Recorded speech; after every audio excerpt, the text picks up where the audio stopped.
أعوذ بالله من الشيطان الرجيم. وإذ قلتم يا موسى لن نصبر على طعام واحد فادع لنا ربك يخرج لنا مما تنبت الأرض من بقلها وقثائها وفومها وعدسها وبصلها. قال تستبدلون الذي هو أدنى بالذي هو خير اهبطوا مصرا فإن لكم ما سألتم وضربت عليهم الذلة والمسكنة وباءوا بغضب من الله ذلك بأنهم كانوا يكفرون بآيات الله ويقتلون النبيين بغير الحق ذلك بما عصوا وكانوا يعتدون. وإذ قلتم اور جب تم نے کہا یا موسیٰ اے موسیٰ لن نصبر ہم ہرگز صبر نہ کریں گے علی طعام کھانے پر واحد ایک فادعو دعا کریں لنا ہمارے لیے ربک اپنا رب یخرج نکالے لنا ہمارے لیے مما اس سے جو تم بھی تو اگاتی ہے ارض زمین میں من سے بقلها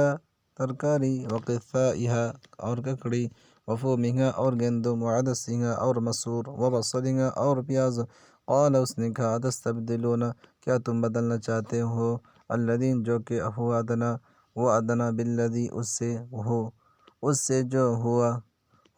وہ خیر بہتر ہے اہبطو تم اترو مصر شہر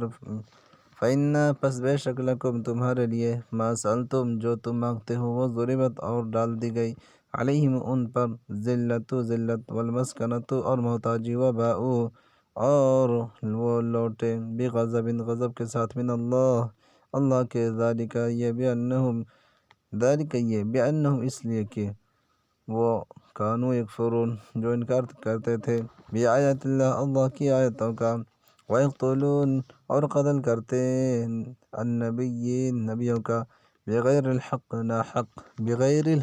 ناحق ذالک یہ بما اس لیے کہ عصوا انہوں نے نافرمانی کی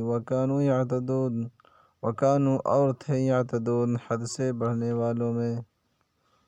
اور جب تم نے کہا کہ موسیٰ ہم سے ایک ہی کھانے پر صبر نہیں ہو سکتا تو اپنے پروردگار سے دعا کیجیے کہ ترکاری اور ککڑی گیہوں اور مسور اور اپنا پیاز وغیرہ جو نباتات زمین سے اگتی ہیں ہمارے لیے پیدا کر دے۔ انہوں نے کہا کہ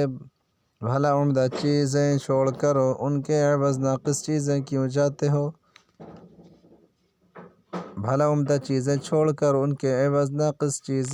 چاہتے ہو اگر یہی چیز مطلوب ہیں تو کسی شہر میں جا اترو وہاں جو مانگتے ہو مل جائے گا اور آخر کار ذلت و رسوائی اور محتاجی بے نوائی ان سے چمٹا دی گئی اور وہ اللہ کے غضب میں گرفتار ہو گئے یہ اس لیے کہ وہ اللہ کی آیتوں سے انکار کرتے تھے اور اس کے نبیوں کو ناحق قتل کر دیتے تھے، یعنی یہ اس لیے کہ نافرمانی کیے جاتے اور حد سے بڑھ جاتے تھے۔